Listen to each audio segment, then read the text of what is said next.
I'll just use the test event because that does tend to work.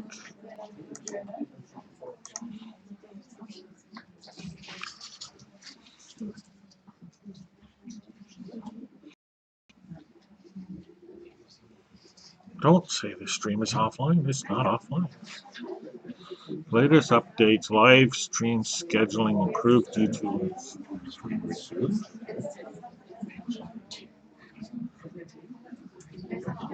But where is it? Stream health. Stream health maybe not so hot.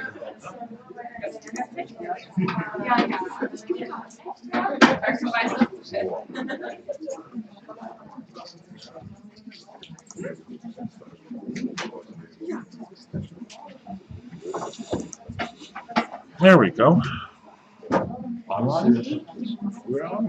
So we're online now. I'm just trying to find the URL.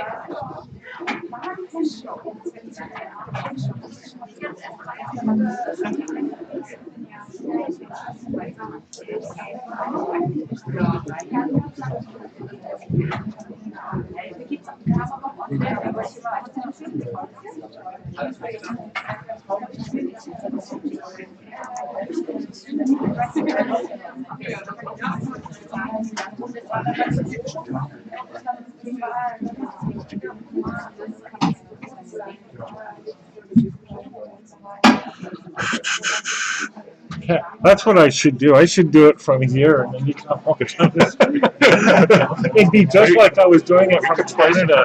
Yes, well, if you want us to. Yeah, that might be a good idea. I'm still trying to find the URL to this thing.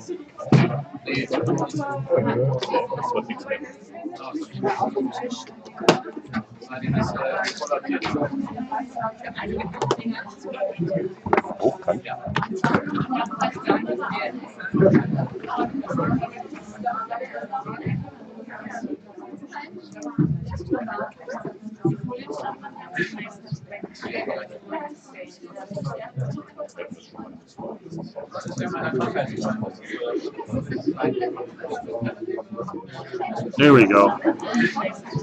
Found it. Finally. Finally.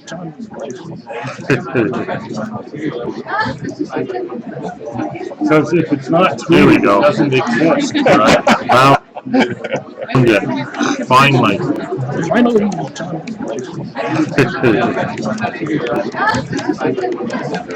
Because if it's not tweeted, it doesn't exist. Right? Found it. Finally. Finally.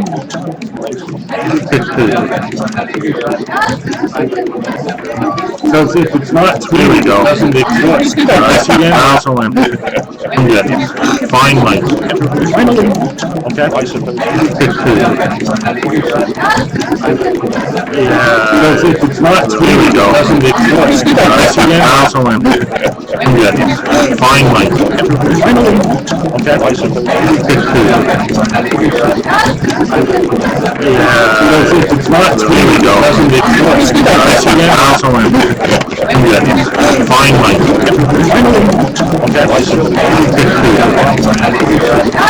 Yeah. Because if it's not tweeted, it doesn't exist. Right? Finally. Okay. Because if it's not tweeted, it doesn't exist. Right? Finally. Okay. It's not tweeted, doesn't exist.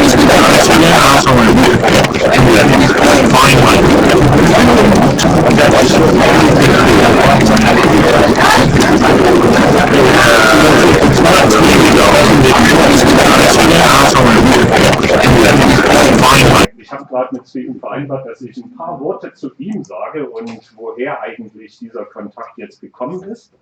Und dann legen wir einfach los. Wir haben eine Stunde Zeit und ich denke, es wird da genug Fragen geben. Woher der Kontakt kommt eigentlich nur daher, dass wir im Rahmen unseres Projektes DAF 4.0, was wir jetzt seit über einem Jahr vorbereiten, unter anderem auch die Gelegenheit hatten, uns mal in Amerika umzugucken. Und in Boston bin ich dann auf diesen jungen Mann gestoßen, der einen Einführungsworkshop gemacht hatte und von dem wir gelernt haben, wie man die Zukunft vorhersagen kann. Das fand ich schon mal ganz spannend. Ich habe dann mal in den Lebenslauf geguckt und na gut, der liest sich entsprechend impressive. I highlighted those features: specialist in online learning technology, new media, 25-year career, massive open online courses, learning management software describing how people know and learn using network processes, and so on and so on and so on.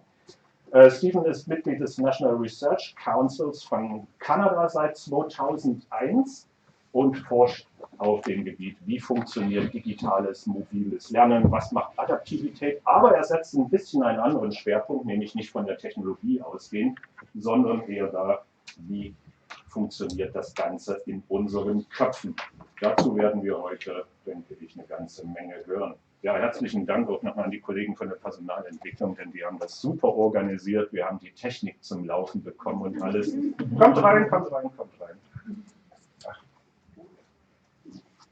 Stephen ist nicht direkt von Kanada eingeflogen jetzt, sondern ist jetzt bei der OEB in Interconti. Das ist die Open, wie heißt das? Online Educa, it's the name, right?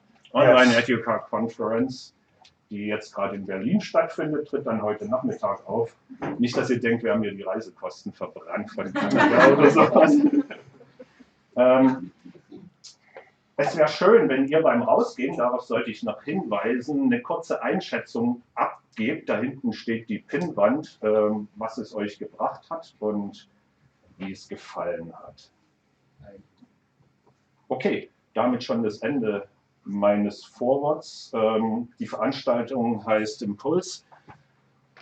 The name of this session is called Impulse. So, happy impulsing? I just talked about your forecast. No, I didn't. But here, the first online presence of cats in Northern America, I read. Well, at least in Manitoba, there may have been some Californian cats. Okay. And I talked about that I learned from you how to predict the future and how simple this is. Great. Then, ladies and gentlemen, please welcome Mr. Stephen Downs.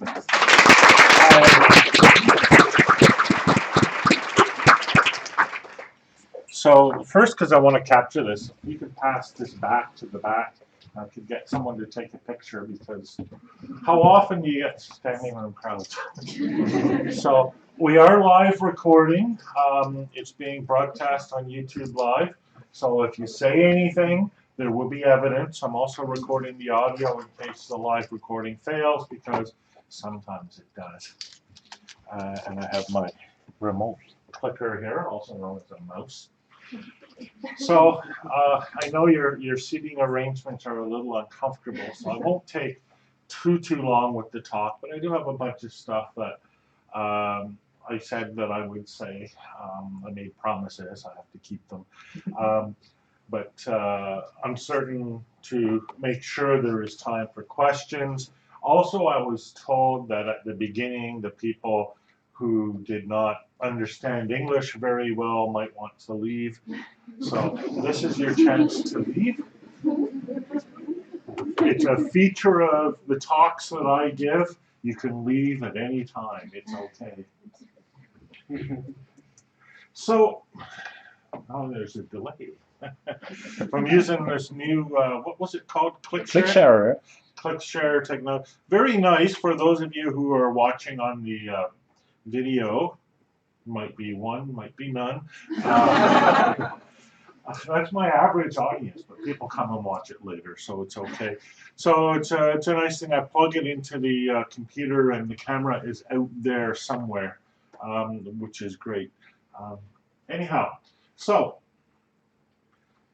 this is kind of the state of the art of learning technology today. There's a lot more than this, but this is where all the big money is going. This is where all the talk is centered. Competency frameworks, personalized learning, innovation, skills development. I know there are other technologies and things like that, but this is where the buzz is. My concern, and I'll be sharing that concern in this talk, is that this is a demand-driven approach. A demand-driven based on learning outcomes, which I'm sure you're familiar with. And it may not best serve student needs in the future. So I'm going to be outlining this, but I'm going to be outlining this with a caution.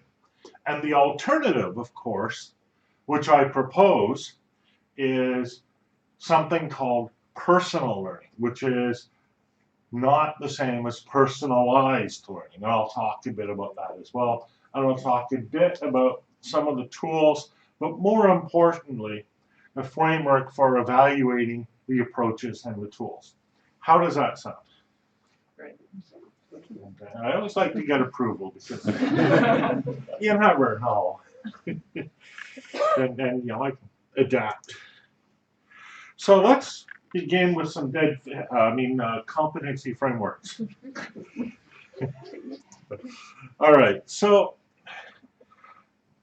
a lot of work's being done in competency frameworks, and I kind of adapt as a paradigm two things.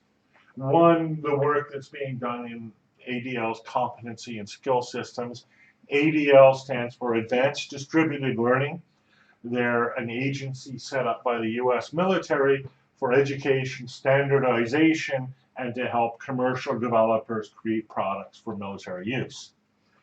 And I also look at what I call the personal learning record. I say I call it that because there isn't an official thing out there that exists called a personal learning record. But if it did, and it will, it would contain, say, your activity record, your portfolio, artifacts, the work that you did, evidence of the work, as well as badges, certificates, credentials, competencies, all of that stuff, right? And this is the model for the competency framework, and you can see on the left-hand side, it's a structure of competencies, and we could talk for a long time about what a competency is, et cetera, et cetera. For now, it's a gray circle, and that's all we need to say about it. And then here's the learner's profile, and the green indicates that they've successfully completed or accomplished or acquired these competencies. The yellow means they're in process. The red means, not happening. And if there's a red here, what does that say? Anyhow. So that's the picture. Really, there are two major elements to a competency framework. More, of course, but this is good broad strokes. First of all, the definition of the learning outcomes themselves. I'm sure you guys have thought a lot about learning outcomes. They characterized every chapter of a textbook. They characterize every module of a distance learning package. Also, traits, attitudes, skills, capacities, etc. are also represented in learning outcomes. And then the asserts, the way a simple thing will roll up into a more complex thing, which will roll up into an even more complex thing. So being, for example, a business development manager is composed of a variety of skills, which are in turn composed of a variety of sub-skills. So that's what the framework typically looks like. It's usually a hierarchical structure. It's usually composite, meaning it's made up of a bunch of smaller parts. The assertions are the statements of what a person can do or has done. It includes a reference to who said so, because otherwise I would say so, and I would award myself multiple PhDs, etc. So we want to make sure that that doesn't happen. Degree of confidence, because maybe they're sure, maybe they're not, and there are different degrees of confidence for different assessment mechanisms. And then, of course, permissions, privacy, security model, etc., indicating who can see what about an assertion of a person's competence. I am very competent I'm very competent in safe cracking and robbery in general. I do not want this to be shared. Of course, now the world knows. So this is the actual structure of advanced distributed learning's competency and skills systems. It's taken from a presentation by Robbie Robinson and some others. Robson is from EduWorks, and he's working with Federal Government Distance Learning Association. You see the URL there. This slide, all the slides, the presentation, the recording, etc., will be available on my website after. Hello, come in, take a seat. So you can kind of see the structure, right? There are learning systems. They know who the person is. They want to know if a person has already acquired a certain skill, for the purposes of personalization. They ask other learning systems, credentialing systems, etc., for evidence. It comes back, yes, he has, no, he hasn't, and then they go about their business. Here is the overall structure of the system. You have issuers of credentials, including corporate sources, military sources, academic sources, and my friend George, just kidding, issue them in certificates or digital records such as XML or whatever. The learner has their personal learning record here, which they're calling micro-credential data records. And then these micro-credentials are shared, LinkedIn for your CV to get a new job, Facebook, some unknown, that must be the CIA, other employees, etc. Sounds good, doesn't it? And the magic system, I'll just say it now, right, and you guys have probably seen it. I remember John Baker of Desire to Learn calling this magic rubrics. And you begin with the competency, and then the competency matches the learning outcome in the learning resource, or in my world, the open educational resource. I don't know if I'm allowed to say that here.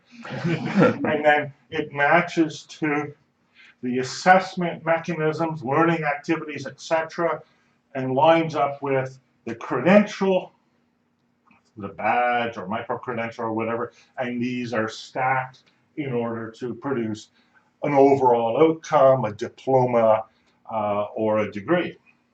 Sounds wonderful. It's just, if we can only build this. If.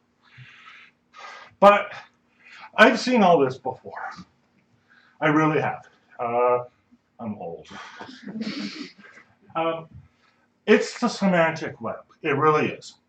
If you sit down, you look at the structure I just outlined to you is the structure of assertions, of credentials, of ontologies, learning object metadata. In fact, the ADL program, Advanced Distributed Learning, is designing this as part of what they call Total Learning Architecture, TLA, which stands for TLA. It's a TLA for a TLA. And that's a joke that works way better in English. And it's intended to be the descendant of SCORM. Now, SCORM had its purposes, but SCORM didn't change education the way people thought it would. It did not sweep across colleges and universities the way people thought it would, and neither did the semantic web. What's his name? GigaOM. I forget who writes that. Om Malik, I think. Writes of the web of obsolete as opposed to knowledge. It's obsolete knowledge. It's the idea that you can take the knowledge of the world, slice it and dice it, put it in neat stacks, tag it, convert those into learning outcomes, and do all the rest of magic rubrics. Which is fine if knowledge were static and composed of facts. But A, it is not static, and B, it is not composed of facts. It's the documents that contain knowledge, your stuff, I say that as publishers, right? Not you personally, are really only a small sliver of the knowledge that matters. Seriously. And also, the whole concept of put it in a big database and then search for it, GigaOM says people don't know what to ask, which is true.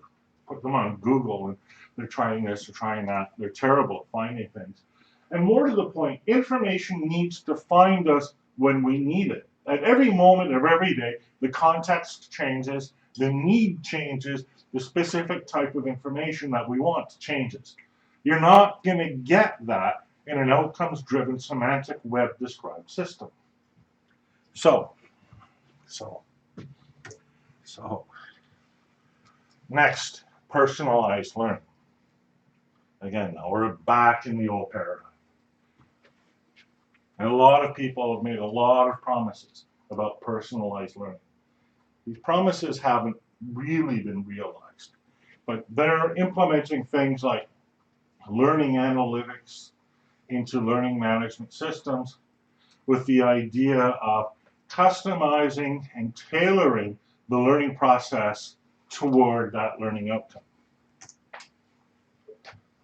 So there are different ways of thinking about this.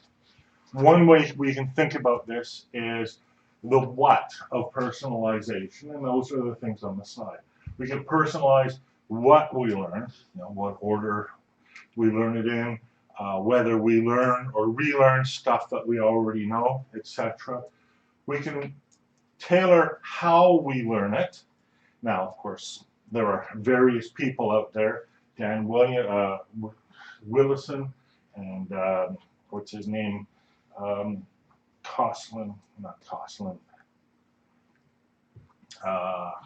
Guy in Holland. Yeah, that guy in Holland, it'll come to me. Kirchner, Paul Kirchner, Schweller, Clark. There are no learning styles. There is no differentiation to be made in how we learn, which strikes me as an absurd conclusion to draw. But and then why we learn, what the different motivations are. So those are elements of personalization, but again, they're based on taking the same block of knowledge and we'll plug in different topics, different learning methodologies, different motivating engines, if you will. I suppose I shouldn't call them motivating engines, but I don't know what else to call them. The actual mechanisms personalizing systems use are very often rules-based events. At NRC, we developed the whole rules-based system for Desire to Learn a number of years ago to help them build collaboratively learning resources. Simple things like notifications, so you can have an event like this person has logged on 0 times. Ooh, fire off a notification. If you want to pass this course, you need to log on at least once. Something like that. These are the most semantic web-like things. They're based on a query. If the query is satisfied, you fire off a condition, right? But they're very simple. They can only ever be very simple. But the latter two mechanisms can be more complex. They can be based on neural network or deep learning type systems.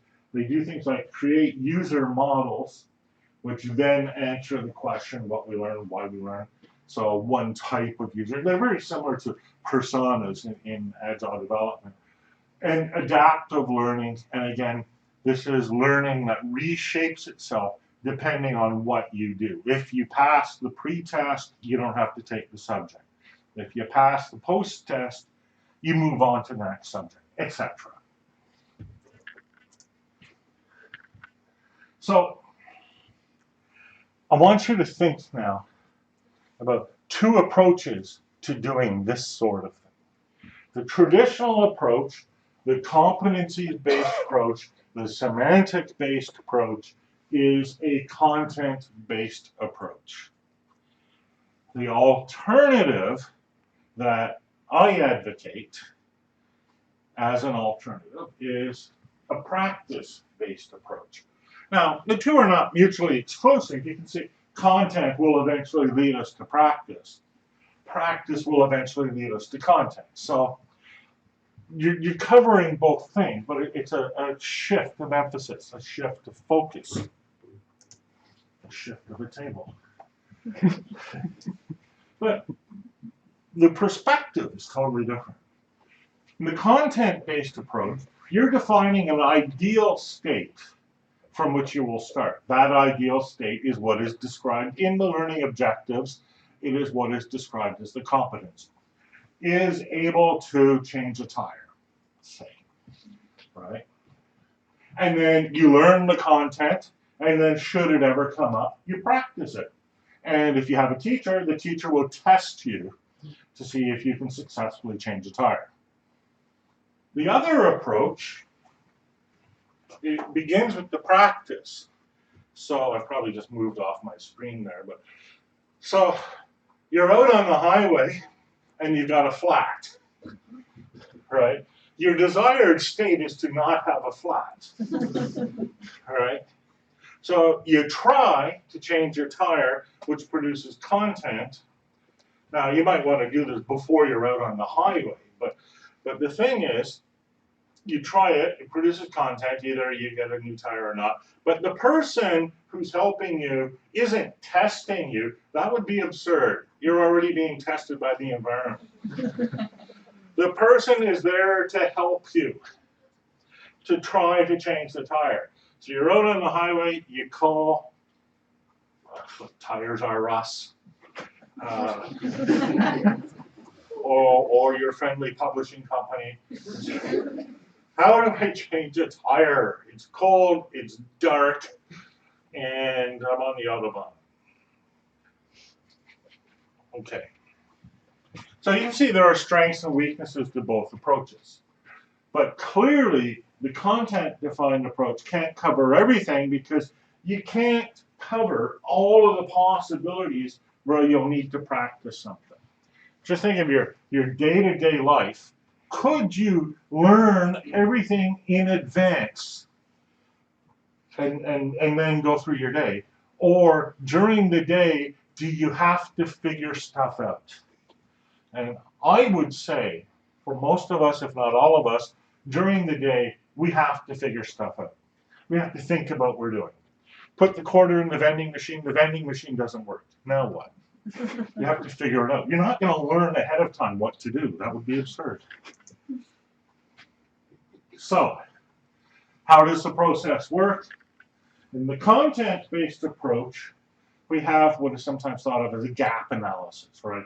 So, you do your content, you do your test, the person tests you, a gap is identified between your knowledge and the ideal knowledge. And then the task of the learning system becomes to correct you and to fill that gap. So the learning system always finds you wanting or needing something or somehow imperfect all the way to the very end. The very, well, gives you a complex. Okay. On the other hand, you have an iterative process. Should remind you of Agile design, right?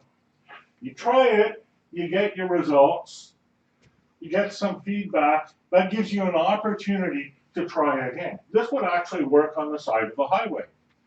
Try using the thingy. I don't know what it's called. Did that work? No. Try stepping on it. Did that work? No. Right?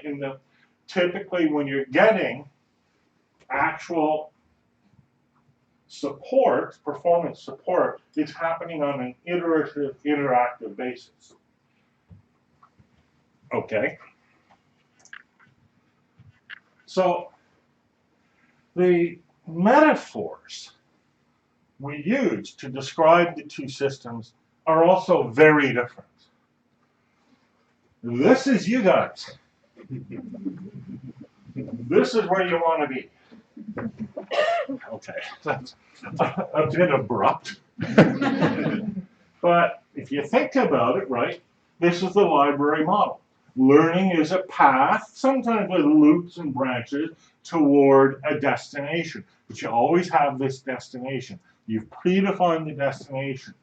The library model is like the chapters in a book the books in a library, the books arranged in a row on the shelf.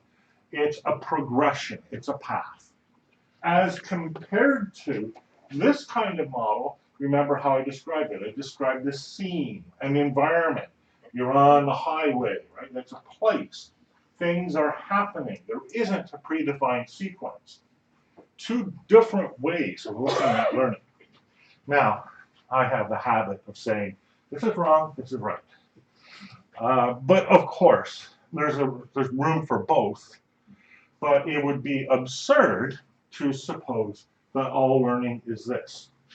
In fact, if we listen to people like Jay Cross, for example, maybe 20% of learning is this, and the remaining 80% is that. So, I gave them names. Personalized learning. We, the educational institution, will do everything you need in order to have you learn. We do it for you. We provide learning. That's what we do. As compared to personal learning, where the objective is for you as the learner to do it yourself. Why? Because ultimately, when you need to learn something new, if you've done this, you can do it yourself again. But if you've done this, you're in trouble. It's the same problem as the semantic web, right? In the semantic web, if it hasn't been defined ahead of time, the system breaks. And because things change all the time, because knowledge is fuzzy, the system breaks a lot. Oops, over here. Third bit, final bit, innovation and skills development. So, I want you to think about innovation for a second. Personal innovation, professional innovation, business innovation. This is for the management types here, and less so for the developer types, although both could use it. We typically talk about drivers. We typically talk about the things that are pushing us to learn. And that's how a lot of the implementations, that's how adaptive learning is justified, it's how knowledge management is justified, gamification, etc. Lowering the costs, responding to events or crises. After 9/11, for example, all of a sudden online learning became popular because people couldn't travel by air anymore for a while. Inventions, technology is a driver that will cause us to whatever. Growth, that's a big driver. I could go on and list more drivers. Drivers push. And yeah, they do push us in the direction of learning technology, but you know, pushers don't necessarily push you in any specific direction. When somebody comes at you with a driver, you should be asking, why are you saying the driver pushes us here? Why doesn't it push us over there? On the other hand, we have attractors. I use that word very deliberately. There are references to chaos theory, strange attractors, and all of that. That's why I use the word. But think of it in the literal sense as well. The attractor is what pulls the change toward some end or objective. It's based on a value, a goal, a desire, etc. You should be thinking by now, oh, wait, I get it. This is personalized learning. This is personal learning. Okay. Why? Why is this important? Why would I even talk about this? Well, if you think about it, if we're simply innovating, if we're simply taking existing drivers and attractors and executing on ideas, execution, and benefit, we get innovation. And that's the thing that's been pushing us toward a lot of the new technologies. And so you have Christians and that disruptive innovation. Evil people are going to come along and find a way to distribute knowledge at a lower price than you can. They're disrupting your enterprise. Have you heard that one? All right. What's really happening, though, and what you should be looking for is the change in the benefit. The benefit itself is changing. So we're not working on an existing benefit. We're working on a new benefit. Then we have the ideas and we execute. That creates transformation. Okay, sounds like nonsense, but it's not. Let me give you an example.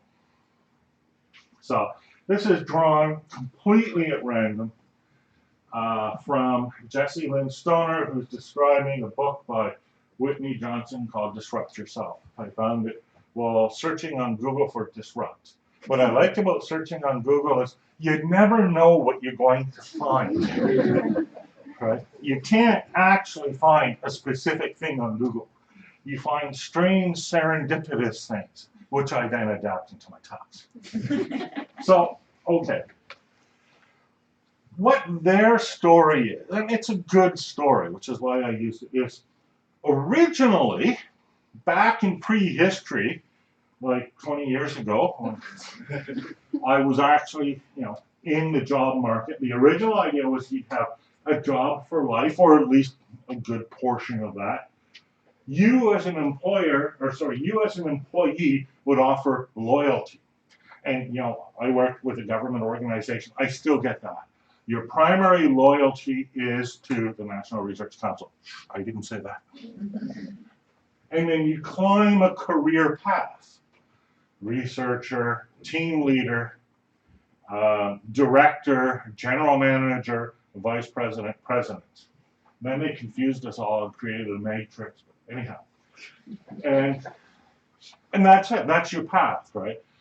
And learning materials were designed for this path, are still largely designed for this path. How often do you hear about career advancement, et cetera, et cetera? Now, that began to change maybe 10, 15 years ago, where the opportunity to develop skills became very important in the work environment. And so this would be your job as a researcher, this would be your job as a manager, this would be your job as a vice president. And with each level, you had to learn a whole new skill set. And so you prepare employees for these possible career paths, these career progressions. So the employee offers not just loyalty, but actual engagement. They're interested and motivated to advance. People always ask me, what would motivate a person to do personal professional development? I tell them, engagement. They want to do well in the company. They're still climbing a ladder, but their career may be disrupted. They may be doing different things. Well, that was then. This is now, and the benefits to the employee have completely changed because nobody believes that they'll have a career for life anymore.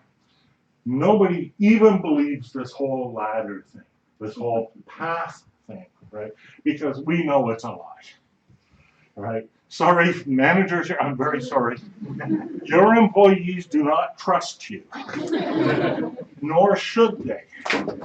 They have learned, right?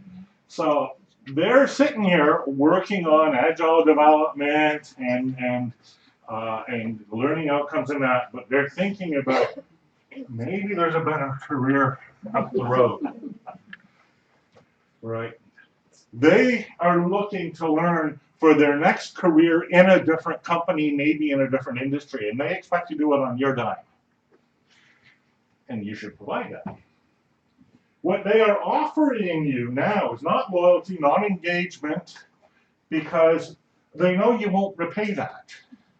But they will offer you creative thinking, fresh thinking, enthusiasm, maybe even some youth and vigor. Some of us can't do that anymore, but you guys all could. Their career path is riding the wave. Why riding the wave? Because, I love this metaphor. It's from Douglas Rushkoff. I read it originally in the 1990s in a book called Siberia. Yes, it was a book.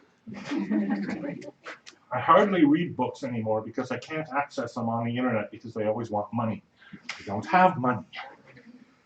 So, but the idea is change, as Alvin Toffler said in another book, comes in waves. You can't necessarily predict it, but you can learn to ride the wave. You can learn to adapt if you learn to learn. If you try to learn all about the wave ahead of time in a static, semantic, web-based, well, the wave's gone. And you have a totally new one, which is different. So their career path is wave riding. They need to know how to ride a wave. They need to know how to learn for themselves. And so the company should support this. The company should recognize, well, we're probably going to lay you off. Well, don't say it like that. But you're probably going to seek better career opportunities somewhere else. And that's fine, and we encourage that. Because so we want to help you now rather than in the 2-week employee transition plan. I know, okay, I'm expressing this really cynically, but it's true, isn't it? And you all know it's true. Every industry is being disrupted and transformed. Every job is being replaced with new jobs. There was a report in Canada, 8 million existing jobs in Canada will be eliminated through automation and analytics, machine learning. But Canada has a population of 35 million people. 8 million jobs are being eliminated. We can't be training for existing jobs anymore. We just can't, which means the learning objective stuff, toss it out the window. It's useless. It's what was true yesterday. Sorry. So what are we replacing it with? So here's the new model. And I borrowed this from Dutton. It's a highly cited, openly available, so I could cite it and read it. Thank you. Work. The new model is sharing, contributing, co-creating. These are the behaviors we are attempting to encourage because, and many people have said this, not just me, it is through a process of sharing, contributing, and co-creating that we learn in this informal, personal learning way, that we are able to ride this wave.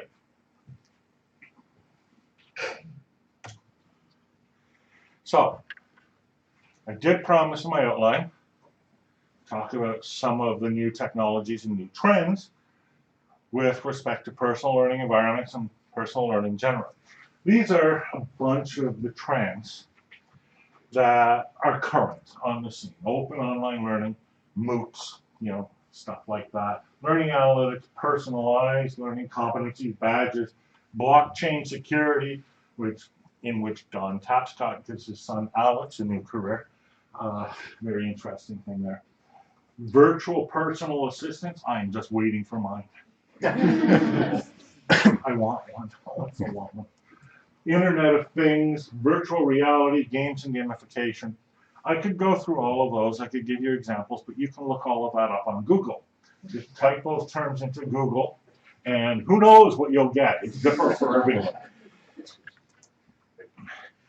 But here is an overall architecture of sharing, contributing, and co-creating.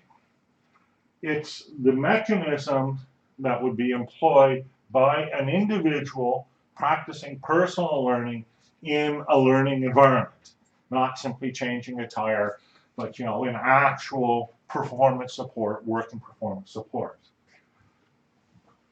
Resource profiles has since evolved into personal learning records, but resource profiles is a wider model of how we describe things in an open and non-semantic based way. We still mess around with semantics, but it's not semantically based. Resource production, you kind of get. Repositories, you probably kind of get, but production and repositories are for individuals, not big companies. I'm producing a video, I'm producing a learning resource right now. I don't know how well I'm doing, but it'll come out, it'll be fine. If Khan can make a whole academy out of really bad videos with black backgrounds, and white text, just the design sense in me just shudders. Anyone can do it. Resource aggregation, creating libraries of resources, generally open and freely accessible resources, with rights and rights management, that's a thing, but with common environments where we can work with these together to co-create, to create, to share, to collaborate, and do whatever.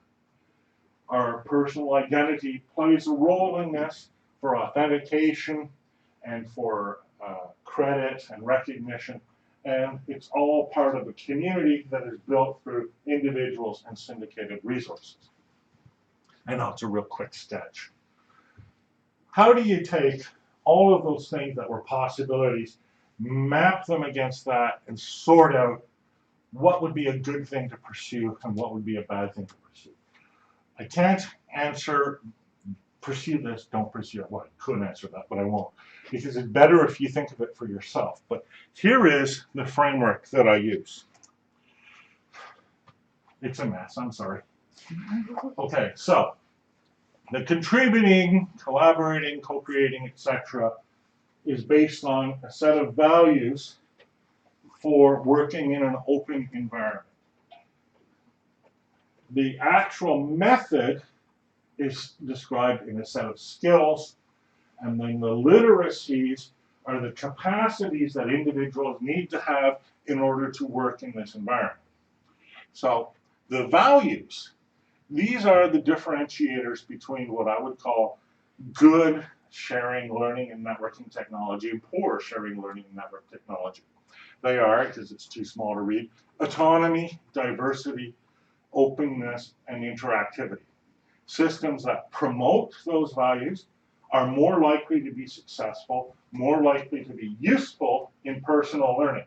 They may be counterproductive in personalized learning. In fact, they may contradict the objectives of a personalized system. But if you're looking forward at designing systems that help people ride the wave, these are the values you want to instantiate. The practices, I call this the ARF model in honor of Alan Levine, also known as the cog dog. Aggregate, remix, repurpose, feed forward. It's a communications model. It's a very simple communications model. It's based on the idea that you are a node in the network. What do you do as a node? You sit there and cogitate. No. You bring stuff in. As wide and as diverse a range of sources as possible. You remix them, bring them together, organize them, sort them, classify them, whatever.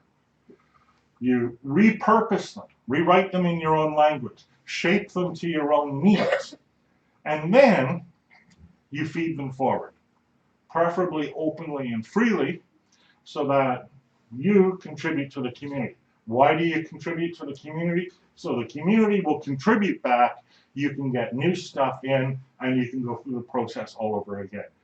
Doing that immersively in an environment is what fosters this capacity of personal learning.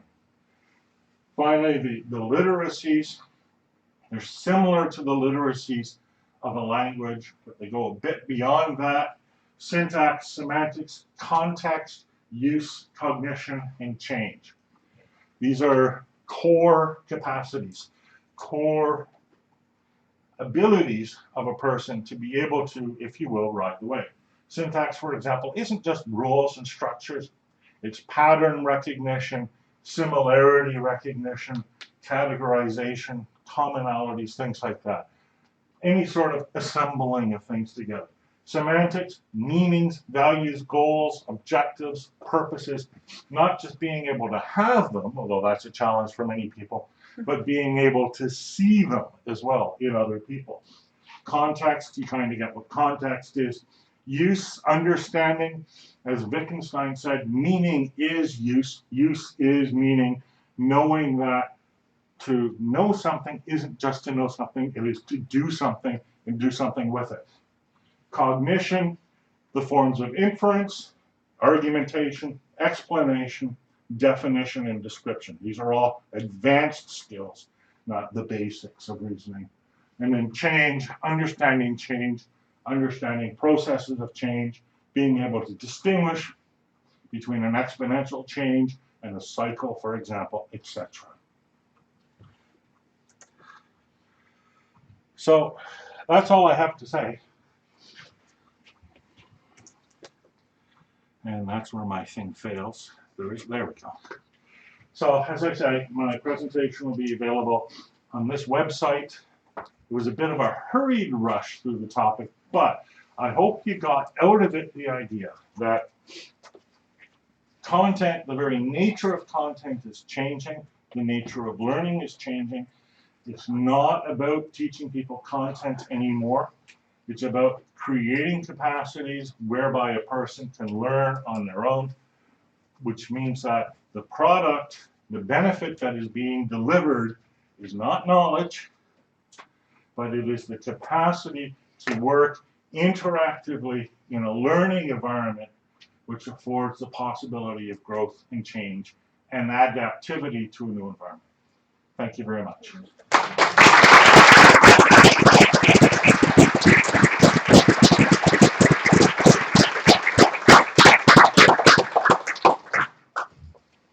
And now I can adapt to some questions.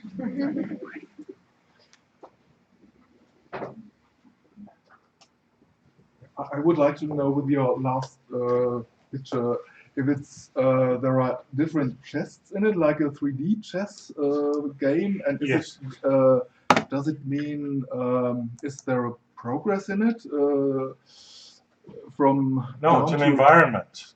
It's every chest is equally valuable, yeah. Yeah, I wouldn't. Yeah, I Yeah. wouldn't see this as a progress thing. I okay. see this as it's a map rather than a path. Well, these tendencies you've presented now, what do you think, will it first happen in corporations, then in universities and schools, or do you think this change is going to come simultaneously? It's going to happen outside institutions first, and indeed it is already happening outside institutions. I haven't made this up. A lot of this is based on observations of environments. For example, the gaming environment is one that influences me a lot because I spend far too much time in it. Open source software, you see a lot of this in practice. If you've watched the evolution of JavaScript over the last 5 years, for example, you see really clearly how you can't prepare a person for a career in JavaScript with content, because that was last year. In places like, I have a talk where I run through a whole bunch of communities, different kinds of communities that just form together. For example, people who are interested in beekeeping. They get together online and form their own beekeeping communities, trade stories, experiences, ideas, suggestions, answer problems, things like that. They do this on their own. All of this is happening outside the formal environment. And what happens is it sort of slowly infiltrates the formal environment and infiltrates corporations and colleges and universities last, not first. Surprising? Not really. I mean, college. There was, I read the other day, I think it was it in Inside Higher Ed or the Chronicle, one or the other. There are still professors saying, no, online learning doesn't work. Even now, 2016, they're saying, no, it doesn't work. You don't get the feel for it. You don't get this thing, whatever it is that universities have, you don't get it. There's still professors saying that.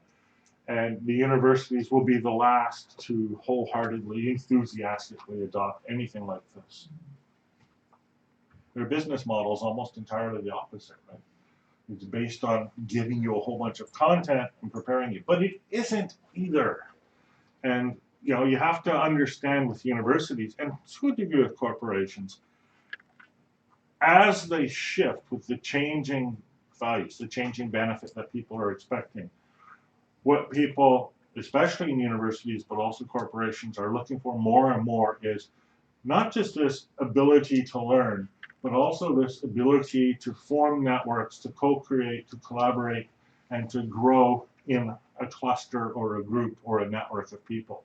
This is what institutions like Yale and Harvard have always offered their members, and precisely what community college and state universities don't.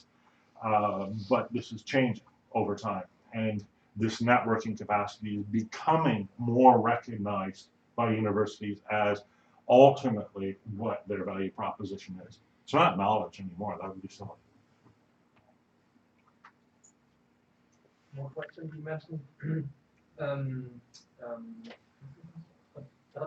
Adaptive learning, and it's a topic many people think even at community it's the next big thing. Yeah. What do you think? Does it really exist, or? Well, it exists. The question is, how useful is it? And to date, the reviews have been poor. You look at things like Leap that was installed in Desire to Learn's Brightspace system, and pundits like Phil Hill and Michael Feldstein have basically torn it to shreds, right? You can make basic level predictions with some of these systems. And some of these systems which use deep learning methodologies can make almost good predictions, but the predictions often aren't really practically actionable. So you know a person is going to fail because they haven't been showing up to class, for example, or they're answering too many things wrong. How do you help that person? Adaptive learning isn't going to go down to their house and drive them into school. And that sounds odd, but that was found to be the differentiator in success in learning in Northern Canada. Were the people who ran the community training facility willing to go to the person's home and bring them into class? So the kind of responses that are needed might be beyond the capacity of adaptive learning. The other thing too is, think of things like Netflix. Oh, you have Netflix here. How many of you use Netflix? 2/3. How many of you, 2/3, maybe 1/3. Of those of you who use Netflix, how many of you think that the recommendations of Netflix really capture the sort of things that you're interested in watching? Yeah. I mean, it's like with Google, sometimes yes, Sometimes yes. Yeah. See, the difficulty is, in my view, any of these services can only capture a narrow slice of your life. So, and it can go pretty deep, right? And when you do collaborative filtering and recommendation, you're getting a single slice, but from a million people's lives. So it can tell you all about Netflix use. The more people use it, the more features of videos. You can get really detailed information about Netflix use. But your life is much wider than Netflix, right? Please say yes. And you have many different slices of your life. Facebook, hopefully not, but maybe. Twitter, but only for a short time. Your work life, your personal life, what movies you went to see at the cinema, those of you who still go to cinemas, what music you like. All of these are different services. All of these are different kinds of data that could inform the movie selection that Netflix offers, but never will. Because Netflix will never get all of that information. If it did, it would be taken to court and put out of business for gross violation of personal privacy. So there's a practical limit on what can be done with these systems. So by contrast, and this is what I find very interesting, personal learning, including the model that I described there, looks at all of your own services. But it's for you, it belongs to you, it is used to support your own personal learning. It is not shared. It is not owned by another company. In fact, it's owned by you. This creates a real challenge for content systems that demand authentication, et cetera, demand information sharing. But if you have a wide slice of your life, now you have a system that's shallow, unfortunately, but knows everything about you. What you really want is shallow and deep. But to do that, you need a system that is going to be based on collaboration and sharing rather than ownership of the data. Because it'll never work with corporate ownership of the data. It has to be based on individual ownership of the data, which is then freely shared and co-mixed and used in collaborations. It's a different picture. The benefits are different. I hope that was a helpful answer. Sometimes they're not. I've learned to live with that. Anything else? This is your chance. I won't be here in an hour. I'm wondering if that the picture that you draw, I find it really convincing. But for me, the question is that if we agree on the idea that all the knowledge is constructed every day by our environment, and so we designed, etc., etc., is there any possibility for a company whose idea is to publish learning material and to provide good material for individual learning? Is there any possibility to reach that goal? Because you will always be behind, and the only thing that you can deliver is always static material. Yeah, that's an interesting question. I'm sure you have no particular company in mind. No.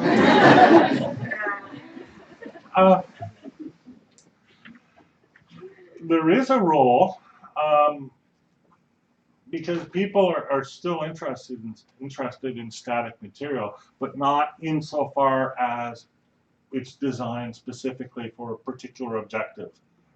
In fact, and this is David Wiley's paradox, right? The more the content is designed for a specific objective, the less likely it is to be useful in the future.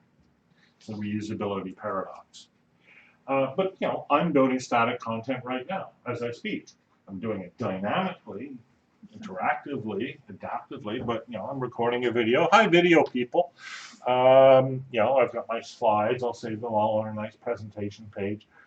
As I commented at the start, I have right now maybe one viewer, maybe 0 viewers. It varies. I've gone as high as 6.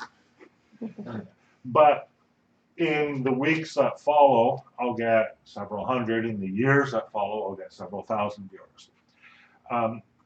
Because it's still useful, it's just I don't know how it'll be useful. I can't predict that. So I make the content, I put it out there. So there's different different business models by which this can work. One business model, and I'm really quite surprised publishers generally haven't followed this, although there is a model in academic publishing which is sort of this. I don't know why the news industry hasn't done this. When the stuff is fresh off, when it's so fresh, it's still warm, that's when it's most valuable. That's when you charge for it, right? And then as time goes by, it's still really useful, but not so useful that people want to pay for it because the uses are unpredictable. That's when you release it for free. As opposed to what a lot of newspapers do, they charge for access to their archives, and they may offer today's news for free, which is backwards, really, sort of, isn't it? So I think the model is, the live, the new, the current, for a short time, not for 6 months. That's a ridiculous amount of time. But the month it came out, that's a reasonable time. That provides the access that is needed in order for research, science, development, learning, etc., to happen. At the same time, the content producer can obtain value from the content. The other side of it is, though, the same economics don't work. I'm producing these resources with a computer, a cheap little webcam, and me. Right? My production costs are pretty low. Oh, they're so low. They're not free. They're not 0, but they're really low as compared to, say, the BBC. which is a bit higher. They spend more money. Production costs have to go down. The model that creates a lot of production costs has to change. This is why you need to be talking to your employers about what your next job will be, because the model is changing, and the high cost of production that exists now can't be sustained. Not in a model where the shelf life of your product is a few days. Does that help? It's an answer on the question. I don't know if it makes people so happy here. And as always, and I'll say this live on the air too, don't believe the things that I say, right? Oh, listen to them, sure, but you know, I'm one perspective, one point of view, and that's part of the model, right? Diversity. I'm giving you the world as I see it. The world as I see it is one perspective. I think it's a pretty good, reasonably well-informed perspective, but there are other perspectives, there are other points of view, and reality, if there is such a thing, is somewhere out there shared by all the different perspectives, and that's also an important thing to recognize.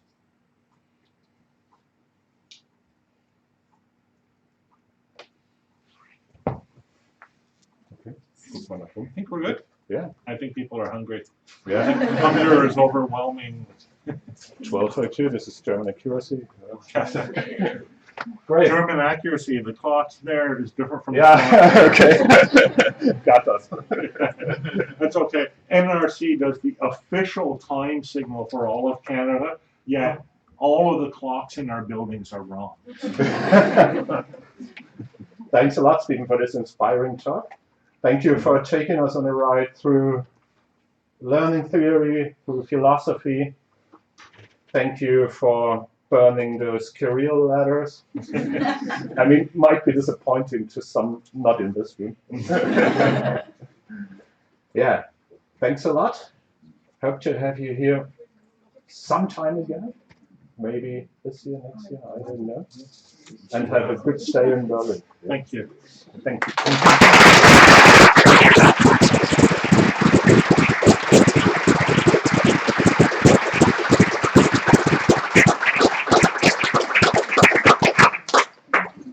And you were no driver, but in a tractor. Okay, so video people, that's it. Thank you for joining us. Let's see if there are any of you left. And we have 2 people watching. So, hi video people. It's been a pleasure having you here. And now I have to figure out how to turn you out.